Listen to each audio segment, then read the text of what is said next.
Vienna, Austria plays host to the penultimate round of the championship when Nico Palomino once again on pole from Remy LeBeau and Revo. Zygmunt is 4th from Sebastian Ocampo and UK Ball.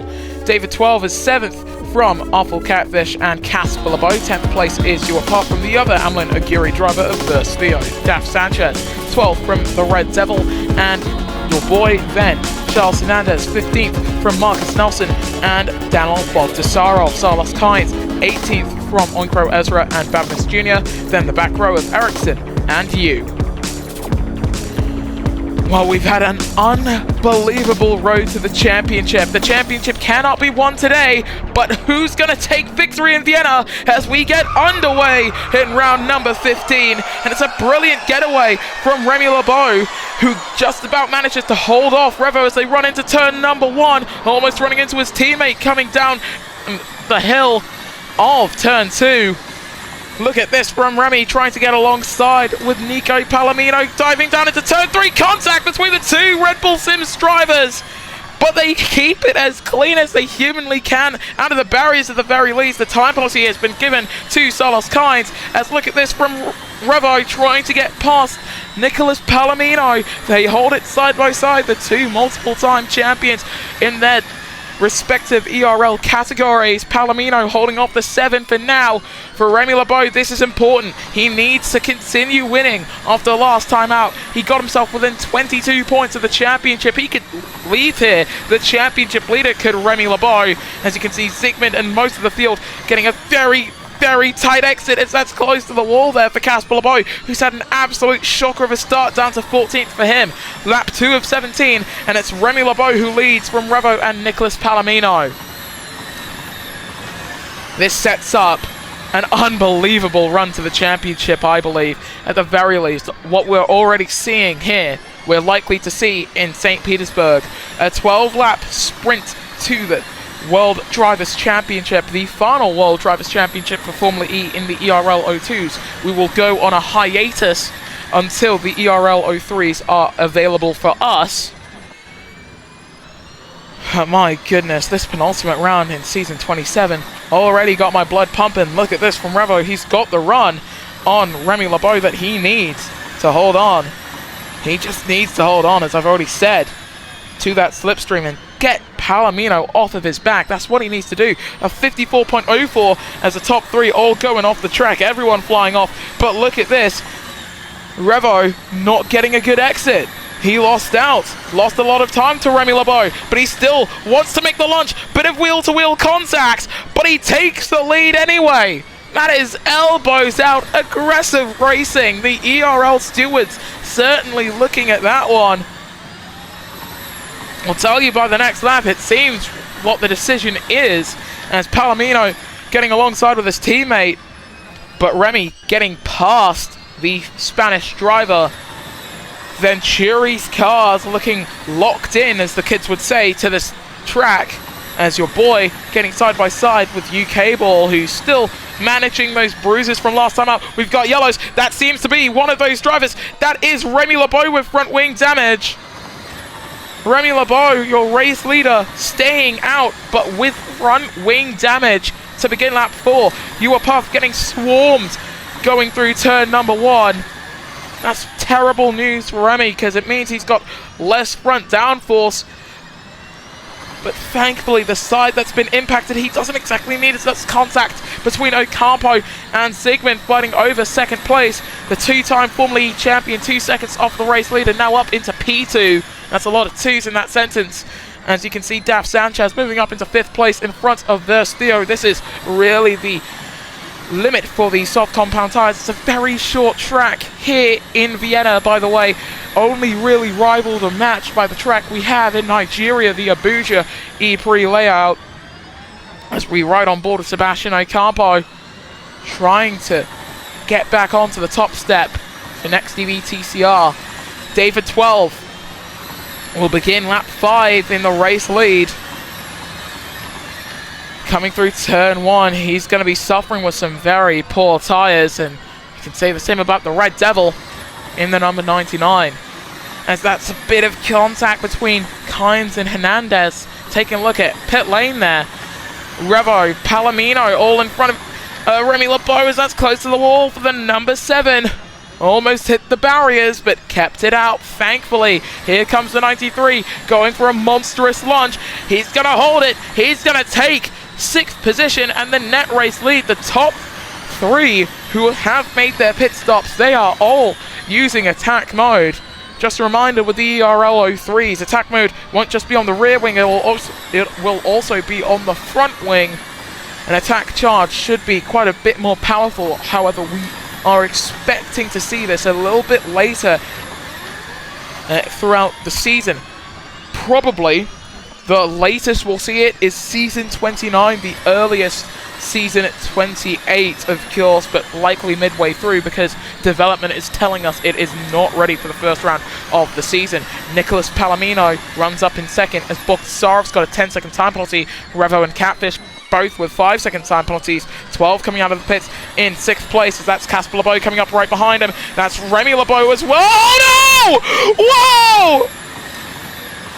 Verstio, the Brazilian driver winner in Paris, out of this race, and that is one of the scariest accidents I've seen in quite some time. Oh no! What has happened to the Venturis? Oh! Oh dearie me! Oh no, that's terrible. This is... Oh no. Oh god. This is a heart-in-mouth moment, in my opinion. That's my view on the situation. Sigmund's already climbed out of his car, but for Verstio, we didn't even see his car as Palomino getting past Daniel Bogdasarov and Catfish looking to follow through on that. That is almost certainly the worst wreck we'll hopefully see today. We've now had 2 consecutive races with airborne crashes. And just a reminder with the pledge for these ERL 02s, they were built to be bigger, a little bit heavier, but more powerful. They were also meant to be a lot more downforce efficient. They were meant to generate quite a lot more downforce as there goes U-Cable up into 7th place. And while yes, these cars the fastest that the ERL has ever seen, and yes, they do generate significantly a lot more downforce as Catfish takes the lead from Palomino. What we have also seen quite recently are some ferocious airborne wrecks, and those are certainly not what anybody wants to see. We are still waiting on word of Verstio's condition. The likelihood is that if he is okay, he likely won't be racing in St. Petersburg. And the points that he scores, or his replacement will score next time out, will likely go to the 38 points tally. Sebastian Ocampo leading this race. U-Cable running in 5th as we've got a car. Oh no! Not again! You've got to be kidding me! Oinkro Ezra and a knock you out of the race on the main straight. You can see them. You can see them behind you. Oh. Oh no. We can't keep going on like this. Surely not. Surely not. Full course caution's ending. This is taking me back to some of the earliest races we've had in Austria in the ERL. When we returned to the ERL, when we returned to Vienna in the ERL with these ERL 02s, we found that these cars being a lot more downforce efficient was helpful as Nelson spins it. Coming out of turn 1, you can see the Red Devil behind, getting past quite swiftly. Ocampo making his way through turn number 1 now. He'll meet the Season 9 champion in contacts! Spin for the race leader! And almost contact for U-Cable. He gets by. Ocampo seemingly stuck in the wall. The British driver takes the lead. No! No, not again for Marcus! Oh no! No! No! No! No! This is one of the worst races we've seen in the ERL 02 era. of the Electric Racing League, and oh, I can't even say words.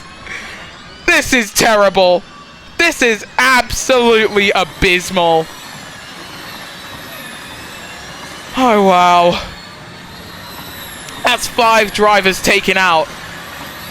UK Ball takes the lead, and if he can hold on like this over the next 8 laps, over the next 8 minutes, it seems he's likely to win. But hold your breath, everybody. They've all climbed out of their cars, it seems, and while I believe it's your boy who's reported some dizziness, otherwise they're all okay. Nelson also has reported dizziness after that, and I mean, who can blame the guy? Those have been some terrible wrecks in places where you wouldn't expect it. We go on to lap 10 of 17. Remy LeBeau, your race leader, coming through turn 1, getting a time penalty as Casper LeBeau trying to get himself back into title contention, is into the wall for the championship leader in the penultimate round of this series. He's got damage, but thankfully it doesn't seem to be anything else than a little bit of a tap to the front nose cone. Oh, this race has got me really antsy. And I think it's got everyone in the ERL on edge. Revo just about surviving turn 3 there. Honestly, I think the main goal for all 13 of the drivers still in this race with 7 laps to go is just to see that checkered flag at the end. This is levels of carnage that we have not seen at this track since Formula E was running here with the ERL 01s. These are the 02s. These are the safer cars, and if we keep getting stuff like this, I'm afraid of what could potentially happen here. 6 laps to go. On board with Daniel Bogdasarov.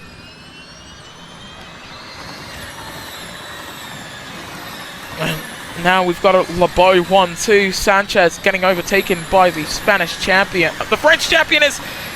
Revo spins it round and gets hit by Sebastian Ocampo, his former teammate.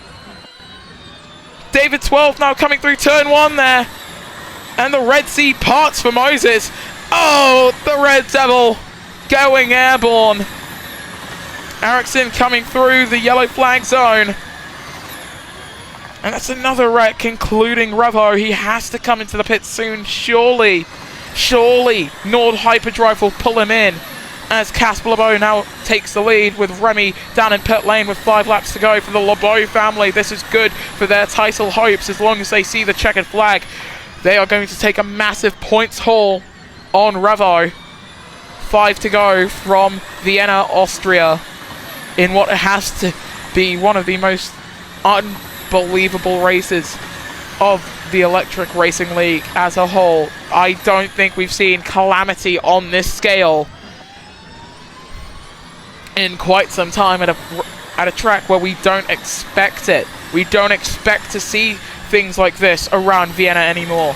We saw it around Spielberg quite often. We left Spielberg for a while. We returned to Austria with the Vienna ePrix, and now we've got a caution for Sebastian Ocampo down at turn 1. Is that it is? He's on the wall. Revo comes down into the pits. He serves his time penalty. All of these drivers surely now just hoping that this race can end. The checkered flag is the only thing that these guys want to see. Is that Puff pulling down into pit lane? No, it isn't. I don't know who that was. Might have been Revo as we get in lap 13 of 17. Puff coming out of the pits right behind... No, that's the Red Devil coming out of the pits right behind Daf Sanchez. So Revo is now a lap down. As you can see, Puff moving past Revo.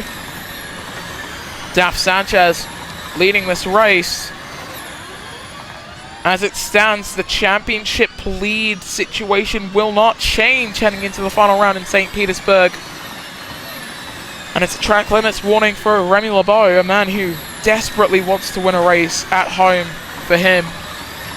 He races under a French racing license, but he was raised in the USA, so and more specifically, St. Petersburg is home race for Remy LeBeau, so it's gonna mean quite a lot for him. It meant a lot for him when he saw his son win the race in Champ Car, heading back there for Formula E. If he can take the victory, it'll mean even more. Sanchez has come down to pit lane to come into the pits and change his tyres. I mean, that's what you do in pit lane. I'm sorry for that terrible read there. Casper LeBeau taking the lead. Rear wing opening up for Revo as he moves up into 10th place. His third and final track limits warning for Casper. Coming out of the pits is Daf Sanchez in 5th position. Babinis Jr. with a 5-second time penalty for track limits. 3 laps to go. And I really hope that this race stays as is. This has been unbelievable. We've had 10 cars wreck out in some of the scariest wrecks we've seen in quite some time in the ERL. Track limits time penalty for David 12 in 6th position. Linus Eriksson coming out of the pits after a point score at home. You can see Revo coming up out of the final corner. We go on board with the season 26 champion, looking for the championship in season 27 as well. On to lap 15 we go with Casper LeBeau. Remy comes down into pit lane. 5-second time penalty for Casper. Also into the pits, UK board. Sanchez goes by pit lane. This is good news for Hyperdrive Racing, even if their flagship driver has struggled. And it's a time penalty for Sanchez, but at this stage I doubt it will matter too much. Look at that round the outside for Bogdasar if he keeps it out of the wall. Into the pits for David 12. Hernandez running that final corner as well. This track has some really weird corner profiles, I must say. Hernandez getting a time penalty for track limits as U-Cable gets past Remy LeBeau. U-Cable seemingly helping Revo on his charge for the championship. Either that or he's just trying to go after a first race win of the season for his team. So we go on to lap 16 of 17. Casper LeBeau, race leader in the 34 from Babinis Jr. and Daf Sanchez, top 3, all with time penalties, but it's time penalties that we will find inconsequential to the finishing order. Daf Sanchez with a track limits warning further back as that's off the track for the Red Devil after he's just come out of the pits. It's 9th place forever right now, but he's surely going to have another pit stop to make in this race. He's still on his 15th lap, by the way, guys. So we are seeing the limits of those soft compound tyres. Track limits warning for Remy LeBeau. I'm genuinely so scared here as U-Cable opts against making a move into 3. Dive bombs just not being worth it anymore for these drivers. They're playing it safe, and while most of the time that's something I wouldn't want to see, that is something that we have to see today. Down the inside for U-Cable, that's going to be 4th place for the British driver as we begin the final lap here in Vienna. Casper LeBeau is going to reclaim 2nd place in the standings with victory today. Remy LeBeau will drop back down to 3rd heading into the final round. And for Revo, those soft compound tyres, can they hold on, is not really the burning question on everyone's lip as we go on board with Casper LeBeau, who's had an amazing race so far. For Casper, this race win would put him back into the title fight. It would put him there solidly. And without question, he comes down into the final 2 corners to win the most hectic race of the season. It's Casper LeBeau who takes victory in Vienna. Unbelievably so. And for Babinis Jr., it's going to be a spectacular 2nd place in front of Daf Sanchez. Barely at the line, in fact. Remy LeBeau will be 4th from U-Cable as the British driver just lifting off and letting Frenchman go off into the distance. Bogdasarov 6th from Hernandez and Eriksson. We don't expect and we won't see Hernandez try and make the pass. Revo will be the last man on the lead lap heading into the final round. That's going to be 2 points in his title challenge. And my goodness, after Malmo, we thought we saw the worst of it. We thought we saw the worst of it. We've seen even worse. Here's your podium after what could be considered the worst race in ERL history in terms of wrecks, in terms of the entertainment perspective. Potentially it could have been the best for you. Casper Lebow, your race winner in round number 15 from Babinus Jr. and Daf Sanchez, your top 3 outside of it. Remy Lebow, 4th from UK Ball and Baltasar. Then it's Hernandez, Ericsson, Revo and David 12, the point scorers. Outside of the top 10, you've got Uapuff and the Red Devil, with the rest of the drivers not finishing. That's Ocampo, Kynes, Palomino, your boy, Catfish, Nelson, Enoch Hugh, Ezra, Sigmund and Verstio. Well then, heading into the final round of the championship, where double points will be allocated, it's all to play for up front. Revo leads on 144 points, but he's only 3 points in front of race winner Casper Lebow. Remy Lebow, he is 3rd, a little ways back, 12 points behind your points leader, but still in the hunt. The Red Devil, is he 50 points behind? He's in the title fight, and so is Awful Catfish. We've got a 5-way title battle. Verstio tied in 6th with Daf Sanchez, but he will need a relief driver for next time out as he broke his leg in that crash.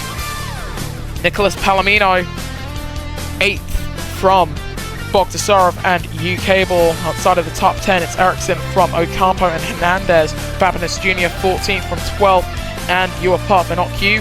Kynes, Sigmund, your boy, Nelson and Ezra make up the rest of the drivers in the championship. In the Constructors' Championship, heading into the final round in St. Petersburg, Florida, Nord Hyperdrive. They lead the way from Amlin Aguri and Red Bull Sims Racing. Power Motorsport are 4th from Jaguar Martini and Edams Renault. Then it's Mercedes EQ, Andretti Autosport, Next EV TCR, Dragon Racing and Rocket Venturi 12. Well, it seems like Amlin Aguri will be fielding a different driver in that 34, and we're getting word that it will be Christian Bentley, 2nd place in the FG Series, or Ash Cornwell, the Ace Champion, the FG Series Champion for Season 2. One of the 2 Trackhouse drivers will get the seed for the final round of the championship. And it's going to be a final round that hopefully will have a lot less wrecks than what we've seen today. It's been quite the race and quite the season so far for our Formula E drivers, and there's only one more to go. We will see you guys next time then, when the Electric Racing League's Formula E World Series returns for the final round, the first ever St. Petersburg ePrix.